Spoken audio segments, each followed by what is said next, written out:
आज के इस लेक्चर से स्टार्ट करेंगे क्लास 12 पॉलिटिकल साइंस का चैप्टर 4, जिसका नाम है सत्ता के नए केंद्र।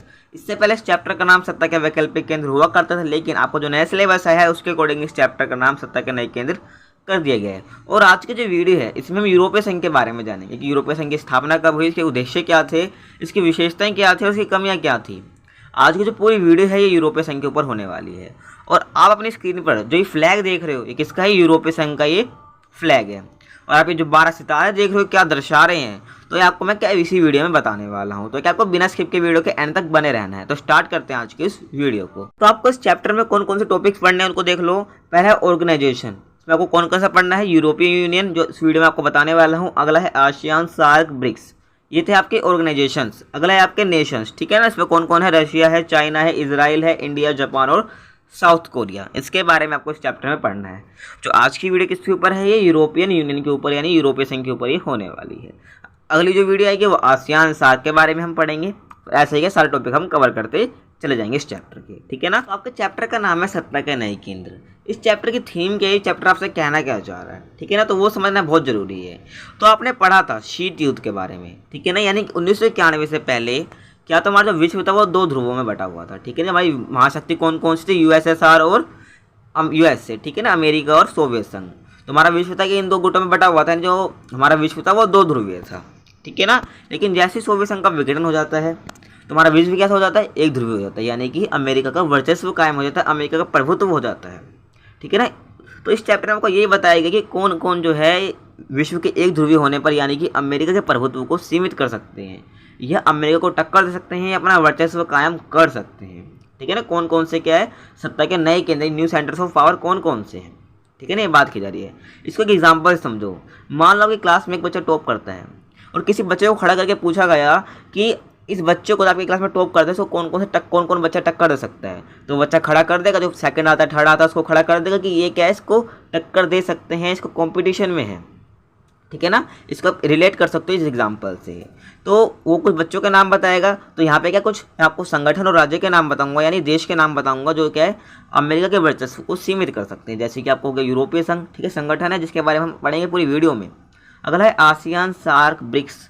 अगले तो देश कौन कौन से? रूस, चीन, भारत और इजराइल, ठीक है ना। ये कुछ देश और संगठन है जो अमेरिका जो प्रभुत्व है, जो उसका वर्चस्व है, उसको कायम करेंगे या उसको सीमित करेंगे, ठीक है ना। तो मैंने आपको यही बताया। तो सत्ता के नए केंद्र का मतलब क्या है कि शीत युद्ध के बाद ये विश्व के एक ध्रुवीय होने पर यह संगठन तथा देश, ठीक है, संगठन और देश हैं अमेरिका के प्रभुत्व को कुछ हद तक सीमित करेंगे, ठीक है ना। तो इसका मतलब सत्ता के नए केंद्र का मतलब यही है। क्लियर हो गया होगा आपको। और आप मुझे कमेंट सेक्शन में बता सकते हो कि जो सोवियत संघ है उसका विघटन कब हुआ था, ठीक है ना। मैंने आपको बताया था सेकंड चैप्टर में, सिंपल सा क्वेश्चन है। तो अगला हमारा टॉपिक क्या है? यूरोपीय संघ, यानी यूरोपीय संघ के बारे में हम डीपली जानने वाले हैं। तो यूरोपीय संघ के गठन से पहले क्या कुछ संगठन का निर्माण होता है, फिर जाके क्या 1992 में यूरोपीय संघ बनता है। तो उससे पहले का जो प्रोसेस थे वो सब मैं आपको बताने वाला हूँ, ठीक है ना। तो क्या आपको वीडियो बिल्कुल भी स्किप नहीं करनी है, आपको बहुत मजा आने वाला है आज की इस वीडियो में। तो देखते हैं इसे। तो 1945 तक यूरोपीय देशों ने अर्थव्यवस्था की बर्बादी तो झेली ही, लेकिन उन मान्यताओं और व्यवस्था को ध्वस्त होते भी देख लिया जिन पर यह यूरोप खड़ा था। यानी कि 1945 तो चल रहा था, सेकेंड वर्ल्ड वॉर चल रहा था, 1945 में ख़त्म हो गया था, ठीक है ना। 1939 में चालू हुआ और 45 में ख़त्म हुआ। तो इस टाइम पे क्या हुआ, यूरोपीय ने अपनी अर्थव्यवस्था, जो यूरोपीय देश थे उन्होंने अपनी अर्थव्यवस्था की काफ़ी बर्बादी झेली, ठीक है ना। क्योंकि ये युद्ध वगैरह लड़ रहे थे तो उन्होंने क्या अपने जितने भी संसाधन थे उसका बहुत उन्होंने इस्तेमाल किया इस युद्ध में, ठीक है ना। सारे जो कह सकते हैं कि जो अर्थव्यवस्था थी बिल्कुल बेकार होगी, बर्बादी इन्होंने काफ़ी झेली अपने देश में, ठीक है ना, इस युद्ध के कारण जो हमारा चल रहा था सेकेंड वर्ल्ड वॉर, ठीक है ना। जो इसकी समृद्धि जिस पर खड़ा हुआ था वो सब क्या है 2 मिनट में गिर गया। मान चलो कि जो अर्थव्यवस्था थी बिल्कुल बर्बाद हो गई, ठीक है ना। क्लियर यहाँ तक। आगे हम देखें तो 1945 के बाद यूरोप के देशों में मेल मिलाप को शीत युद्ध से काफ़ी मदद मिली। देखो कैसे, जो हमारा विश्व था वो 2 ध्रुव हो चुका था 1945 के बाद, ठीक है ना। खुद भी जानते हैं, मैंने आपको सेकंड चैप्टर में बताया था। तो हमारा जो पश्चिमी साइड था वो कौन सा था? यूएसए वाला था। हमारा जो पूर्वी साइड था वो कौन सा था? यूएसएसआर वाला था। अब जो यूरोपीय देश अमेरिका वाले रीजन में आ रहे हैं, यानी यूएसए वाले रीजन में आ रहे हैं, तो उसको क्या अमेरिका ने मदद करी, जिससे क्या जो इनकी अर्थव्यवस्था थी काफ़ी ख़राब हो चुकी थी, ठीक है ना, सेकेंड वर्ल्ड वॉर के कारण। लेकिन जो अमेरिका के यहाँ पर जो देश थे, यानी जो पश्चिमी साइड पे जो देश थे उसको अमेरिका ने काफ़ी क्या मदद करी, इनकी अर्थव्यवस्था को वापस बढ़ोतरी करने में। और यहाँ पर यूएसएसआर ने, ठीक है ना, यानी पूर्वी साइड में यूएसएसआर ने, और इधर के यहाँ पे किसने करी? अमेरिका ने, ठीक है ना। और शीत युद्ध से मिल मिलाप में काफ़ी मदद मिली इनको, कैसे कि जब अब शीत युद्ध चला था इन्होंने क्या आपस में इन्होंने देश में क्या काफ़ी जो उनकी पुरानी दुश्मनी थी उसको ख़त्म करा, ठीक है ना। इन्होंने सोचा कि जो अगर अपने देश की अर्थव्यवस्था को बढ़ाना है यूरोप की, ठीक है ना, यूरोप के देशों की अपनी अर्थव्यवस्था को बढ़ाना है तो जो पुरानी दुश्मनी है सेकेंड वर्ल्ड वॉर की उसको ख़त्म करना होगा, ठीक है ना। आगे हम देखें मार्शल योजना, पूछा जा सकता है आपसे 1 मार्क में, तो ध्यान रखना है आपको। तो अमेरिका ने यूरोप की अर्थव्यवस्था के पुनर्गठन के लिए मदद की, यानी जो देश यूरोप अमेरिका के पूर्वी साइड पश्चिमी साइड पर है, ठीक है ना, तो उनको क्या है उनके अर्थव्यवस्था के पुनर्गठन के लिए मदद की, ठीक है ना। तो मदद की कहाँ पर, जो पश्चिमी साइड पर जो देश हैं यूरोपीय देश उनकी अर्थव्यवस्था के पुनर्गठन की मदद की, जिसको हम क्या कह रहे हैं मार्शल योजना कहते हैं, ठीक है ना। और नाटो के तहत सामूहिक सुरक्षा को जन्म दिया गया, यानी जो देश नाटो में शामिल थे उनको क्या है सामूहिक सुरक्षा का मतलब सामूहिक सुरक्षा दी गई इन देशों को, ठीक है ना। इसमें क्या होता है कि अगर किसी एक देश पर हमला होता है तो क्या अगर नाटो में शामिल है कोई देश तो अगर उसमें से किसी एक देश पर हमला होता है तो क्या पूरे नाटो पर हमला माना जाता है, ठीक है ना। इसलिए क्या होता है सारे देश मिलकर उस पर हमला कर दे जिसने उस देश पर हमला किया है। आगे हम देखें तो मार्शल योजना के तहत ही 1948 में यूरोपीय आर्थिक सहयोग संगठन की स्थापना हुई। जो मार्शल योजना है, ठीक है ना, इसके तहत ही क्या हुआ 1948 में यूरोपीय आर्थिक सहयोग संगठन की स्थापना की गई। अब इसका उद्देश्य क्या था, इसका उद्देश्य था पश्चिमी यूरोप के देशों को आर्थिक मदद करना है, यानी कि जो अमेरिका वाला रीजन है वहाँ पर जो पश्चिमी यूरोप के देश हैं उनको आर्थिक मदद पहुँचाना इस संगठन के माध्यम से, जो आर्थिक सहयोग संगठन है जो 1948 में बना था, ठीक है ना। क्लियर यहाँ तक कोई डाउट है तो मेरे साथ कमेंट सेक्शन में पूछ सकते हो। आगे हम देखें तो 1949 में गठित यूरोपीय परिषद राजनीतिक सहयोग के मामले में अगला कदम साबित हुई, ठीक है ना। राजनीतिक सहयोग के लिए यूरोपीय परिषद का निर्माण किया गया 1949 में, ठीक है ना। आगे हम देखें तो 1957 में यूरोपियन इकोनॉमिक कम्युनिटी का गठन हुआ, किसके लिए आर्थिक सहायता प्रदान करने के लिए यूरोपीय देशों को 1957 में इसका गठन किया गया। और इसी के चलते क्या हुआ यूरोपियन पार्लियामेंट का गठन हुआ। अब मैं आपको जो अगली वीडियो आएगी ना उसमें आपको क्या बताऊंगा टाइमलाइन बताऊंगा कि कैसे क्या क्या बनता चलेगा, ठीक है ना। वो अगली वीडियो में बताऊंगा कि कब पार्लियामेंट का गठन हुआ, कब कौन से देश शामिल हुआ, तो आपको अगली वीडियो में मिलेगी पूरी टाइमलाइन की मिलेगी, ठीक है ना। पूरे यूरोपीय संघ किस प्रकार से निर्माण हुआ, इससे पहले क्या क्या हुआ, ठीक है ना। और 1992 में मास्ट्रिक्ट संधि पर दस्तखत के बाद यूरोपीय संघ की स्थापना हुई, ठीक है ना। वर्मा आगे पूछा जा सकता है आपसे कि जो यूरोपीय संघ है उसकी स्थापना कौन सी संधि पर दस्तखत के बाद हुई, तो आप क्या बताओगे मास्ट्रिक्ट संधि पर के दस्तखत के बाद यूरोपीय संघ की स्थापना हुई 1992 में। और आगे हम देखें तो यूरोपीय संघ जो आर्थिक सहयोग वाली व्यवस्था थी उससे बदल करके राजनीतिक रूप ले गया, यानी यहाँ पर जो यूरोपीय संघ है यहाँ पर के राजनीतिक मुद्दे उठाए जाने लगे। इसको छोड़कर कि कौन सा देश क्या आर्थिक तरक्की नहीं कर रहा है उसको क्या सहयोग करना है, इसको छोड़कर राजनीतिक रूप ये लेता चले गया, ठीक है ना। आगे हम देखें तो उसके उद्देश्य क्या थे, जो यूरोपीय संघ बनाया गया किस उद्देश्य से इसको बनाया गया। तो पहला है समान विदेश नीति, जो भी इसमें देश शामिल है यूरोपीय संघ में तो वहाँ पर कि समान विदेश नीति हो, अलग अलग यानी इनको विदेश से कैसे संबंध रखने हैं। जो यूरोपीय संघ है उसमें क्या एक ही जैसे कानून होंगे, ठीक है ना। समान विदेश नीति होगी, विदेश को लेकर अलग अलग देश जो उसमें शामिल है यानी हर देश के अलग अलग है, ऐसा नहीं होगा।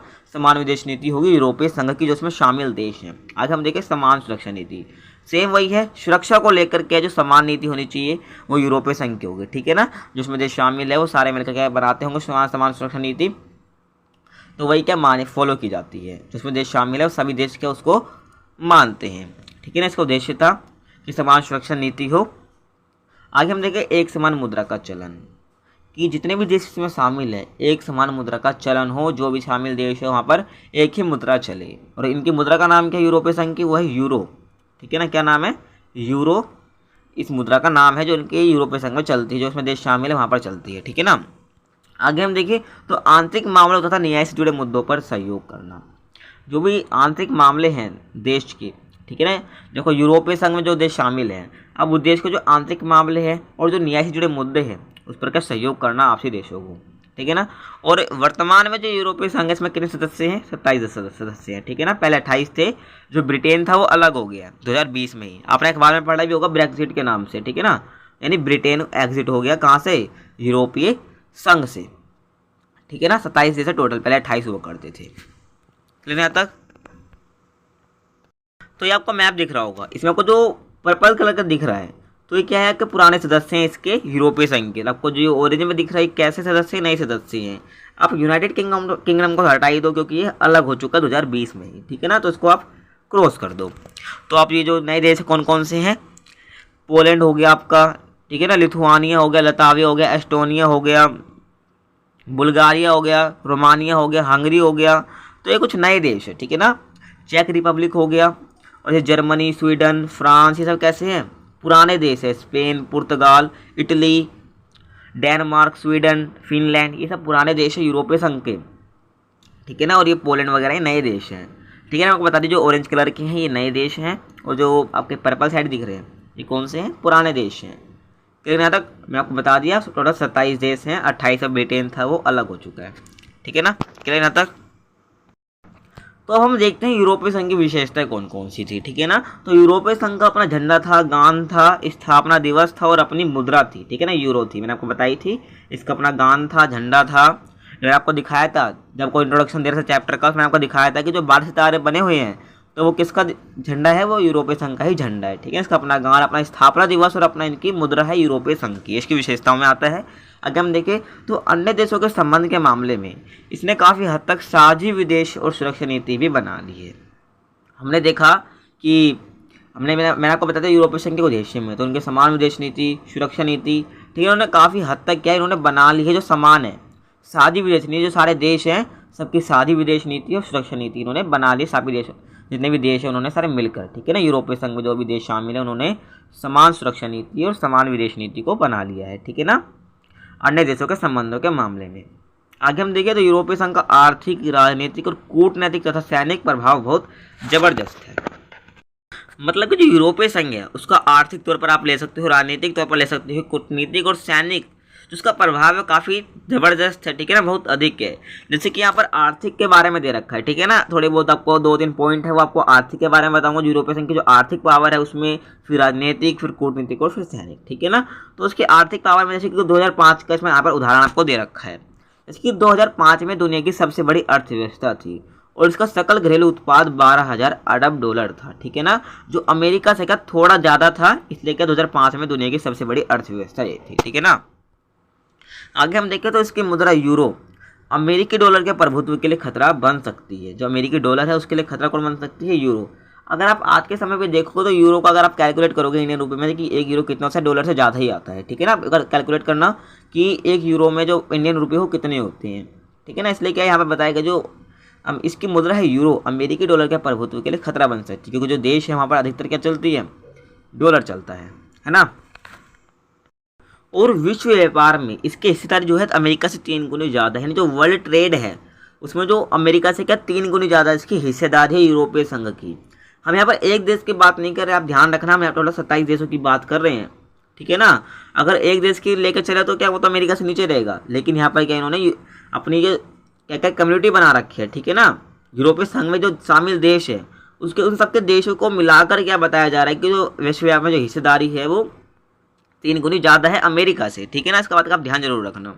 आगे हम देखें तो उसकी आर्थिक शक्ति का जो प्रभाव है इसके नज़दीकी देशों पर ही नहीं पड़ता बल्कि एशिया और अफ्रीका के दूर दराज के मुल्कों पर भी पड़ता है, ठीक है ना। मतलब कि जो उसके आसपास के देश है वहाँ पर छोड़कर भी एशिया हो गया, अफ्रीका हो गया, वहाँ का जो दूर दराज के इलाके हैं वहाँ पर भी क्या इसकी आर्थिक शक्ति का प्रभाव हमें देखने को मिलता है। और यह विश्व व्यापार संगठन जैसे अंतर्राष्ट्रीय व्यापार संगठनों के अंदर एक महत्वपूर्ण समूह के रूप में काम करते हैं। जो विश्व व्यापार संगठन हो गया अंतर्राष्ट्रीय तौर पर जो होते हैं ना अंतर्राष्ट्रीय व्यापार संगठन, तो उसके अंदर क्या करता है, महत्वपूर्ण समूह के रूप में काम करता है, ठीक है ना। इसको बिल्कुल भी इग्नोर नहीं किया जाता है, ठीक है। इसका प्रभुत्व काफ़ी है व्यापार को लेकर, अंतर्राष्ट्रीय व्यापार को लेकर। हमने बताया ना मैंने आपको कि अमेरिका से 3 गुनी ज़्यादा क्या हिस्सेदारी है इसकी वर्ल्ड ट्रेड में, यानी कि विश्व व्यापार में। तो क्या एक महत्वपूर्ण समूह या संगठन के रूप में एक काम करता है, ठीक है ना, अंतर्राष्ट्रीय व्यापार संगठन के अंदर। ठीक है, यहाँ तक। आगे हम देखें तो उसकी जो सैनिक विशेषताएं मैंने आपको बताई, ये तो उसकी आर्थिक विशेषताएं थी। इसकी सैनिक विशेषता में क्या क्या आप लिख सकते हो, जैसे कि यूरोपीय संघ के पास दुनिया की दूसरी सबसे बड़ी सेना है, ठीक है ना। जो दूसरी सबसे बड़ी सेना किसके पास है, यूरोपीय संघ के पास है। अभी मैं कह रहा हूँ ये 27 देशों को मिला के बात की जा रही है, ठीक है ना। यहाँ पर अकेला है कोई यूरोपीय देश नहीं, अकेला कोई यूरोपीय संघ अकेला देश नहीं है, 27 देशों से मिलकर यूरोपीय संघ बनाया गया है, ठीक है ना। तो हम इन 27 देशों की सेना को मिलाएंगे तब जाकर क्या है, यूरोपीय संघ के पास दुनिया की दूसरी सबसे बड़ी सेना है और पहले नंबर पर तो अमेरिका ही आएगा, ठीक है ना। आगे हम देखें तो इसका कुल रक्षा बजट अमेरिका के बाद सबसे अधिक है, ठीक है ना। अमेरिका के बाद मान के चलो दूसरे नंबर पर ये आता है, ठीक है ना। इसका कुल रक्षा बजट कितना है, अमेरिका के बाद सबसे अधिक, यानी जो रक्षा के ऊपर जो पैसा खर्च किया जाता है वो अमेरिका के बाद दूसरे नंबर पर यही करता है यूरोपीय संघ, ठीक है ना। आगे हम देखें, अंतरिक्ष विज्ञान हो गया, संचार प्रौद्योगिकी के मामले में भी यूरोपीय संघ दुनिया में दूसरा स्थान है। यानी कि दुनिया में दूसरा स्थान और किस किस चीज़ में है, अंतरिक्ष विज्ञान जो हो गया, ठीक है ना, और संचार प्रौद्योगिकी जो हो गया, उसके मामले में इसका दूसरा स्थान है यूरोपीय संघ का। आगे हम देखें, यूरोपीय संघ का एक सदस्य देश फ्रांस सुरक्षा परिषद का क्या स्थायी सदस्य है। जो हमारी सुरक्षा परिषद होती है, ठीक है, इसमें अलग अलग देश शामिल होते हैं, कुछ स्थायी होते हैं तो कुछ नॉन परमानेंट होते हैं, यानी जो अस्थायी होते हैं, ठीक है ना। तो उसका जो एक यूरोपीय संघ का एक सदस्य है फ्रांस, ठीक है ना, तो वो क्या इसमें शामिल है, परमानेंट है बल्कि स्थायी सदस्य है। तो इसके कारण क्या होता है कि वहाँ पर उनको क्या उनकी नीतियों को प्रभावित कर सकता है यूरोपीय संघ, ठीक है, क्योंकि यूरोपीय संघ में शामिल देश है तो यूरोपीय संघ तो क्या हो गया, इसकी नीतियों को प्रभावित कर सकता है जो जिसमें देश है शामिल है, ठीक है, सुरक्षा परिषद में। क्लियर यहाँ तक। आपकी जो एनसीईआरटी, वहाँ पर आपको दो देश मिलेंगे, ब्रिटेन और फ्रांस। मैंने आपको बताया जो ब्रिटेन है वो अलग हो चुका है, आपको जो एनसीईआरटी है वो पुरानी है, ठीक है। मैंने आपको नई के अकॉर्डिंग बताया है कि यूरोपीय संघ का जो एक सदस्य है वो फ्रांस जो सुरक्षा परिषद का स्थायी सदस्य है, लेकिन जो पहले आपका एनसीईआरटी बुक है उसमें आपको ब्रिटेन भी मिलेगा, तो ब्रिटेन को क्रॉस कर सकते हो और फ्रांस वहाँ पर अकेला लिख सकते हो। और यूरोपीय संघ के जो और कई सदस्य हैं, ठीक है, और कई सदस्य देश हैं और कई सदस्य देश हैं जो सुरक्षा परिषद के अंदर अस्थायी सदस्यों में शामिल है। फ्रांस तो हो गया स्थायी सदस्यों में, और जो कई अन्य सदस्य देश हैं यूरोपीय संघ के वो क्या है, अस्थायी सदस्य शामिल है सुरक्षा परिषद के अंदर। इसलिए जो इनकी देशों की जो नीति है जो, ठीक है, सुरक्षा परिषद की जो नीतियों को प्रभावित कर सकता है यूरोपीय संघ। आगे हम देखें, इसके चलते यूरोपीय संघ अमेरिका समेत सभी मुल्कों की नीतियों को प्रभावित कर सकता है, ठीक है ना। जो सुरक्षा परिषद है इसमें जो भी देश शामिल है, अमेरिका समेत और जितने मुल्क शामिल है उनकी नीतियों को प्रभावित कर सकता है, मैंने आपको बता दिया, ठीक है ना। यहाँ पर क्लियर हो गया, ठीक है ना। ये थी हमारी यूरोपीय संघ की विशेषताएं, वो क्लियर हो गई होंगी, मैं आपको समझा दिया अच्छे से। अगर आपको फिर भी कोई डाउट आता हो तो मैं कमेंट सेक्शन में पूछ सकते हो, ठीक है ना। तो आगे हम देखिए यूरोपीय संघ की कमियाँ क्या क्या थी, हमने देखी विशेषताएं, अब इसकी कमियाँ क्या क्या थी उसको देखते हैं। तो अनेक मामलों में इसके सदस्य देशों की अपनी विदेश नीति और अपनी रक्षा नीति है जो कई बार एक दूसरे के खिलाफ भी होती है। अभी जस्ट मैंने आपको पहले बताया यूरोपीय संघ की विशेषताओं में कि इन्होंने क्या साझी विदेश नीति और रक्षा नीति इन्होंने बना ली है, ठीक है ना। लेकिन इनमें कुछ ऐसे देश भी शामिल हैं, ठीक है, अधिकतर देश उन्होंने तो बना ली है, लेकिन ऐसे कुछ देश जिसमें शामिल जो हैं उन्होंने क्या उनकी अपनी विदेश नीति और रक्षा नीति है, ठीक है, जो कई बार एक दूसरे के खिलाफ होती है, नहीं बिल्कुल अपोजिट होती है एक दूसरे की। यहाँ पर एक उदाहरण दे रखा है जिससे कि आप समझ सकते हो, जैसे कि जब अमेरिका ने इराक पर हमला किया था, ठीक है ना, मैंने पढ़ा दूसरे खाड़ी में पढ़ा था सेकंड चैप्टर में, ठीक है, 2003 में ये करा था, ठीक है ना, युद्ध इस पे आई थिंक 2003 ही डेट है, तब क्या अमेरिका ने इराक पर हमला किया था दूसरे खाड़ी, तो मैं आपकी बात बता रहा हूँ, ठीक है ना। जब अमेरिका ने इराक पर हमला किया तो ब्रिटेन हमले के पक्ष में था, जब ब्रिटेन जो था इसमें शामिल था। अब अलग हुआ 2020 में, तो ब्रिटेन के हमले के पक्ष में था, जबकि जर्मनी और जो फ्रांस इसके विरोध में थे, है ना। मतलब कि जर्मनी और फ्रांस तो कह रहे थे कि आपको इराक में के हमला नहीं करना चाहिए, अमेरिका को कह रहे थे, लेकिन जो ब्रिटेन है वो अमेरिका को समर्थन कर रहा था, जबकि जो जर्मनी और फ्रांस वो इसका विरोध कर रहे थे। और बल्कि तीनों क्या है, एक ही संघ के मेंबर है, यानी यूरोपीय संघ के मेंबर है, ठीक है ना। तब भी क्या, इनके देखो इसको हम क्या कह रहे हैं, विदेश नीति, इनकी विदेश नीति अलग है अमेरिका को लेकर, हमले को लेकर इराक पर, ठीक है ना। इनकी क्या अलग अलग विदेश नीति है, तो ये एक दूसरे के खिलाफ है, एक कोई इसका समर्थन कर रहा है तो कोई इसका विरोध कर रहा है।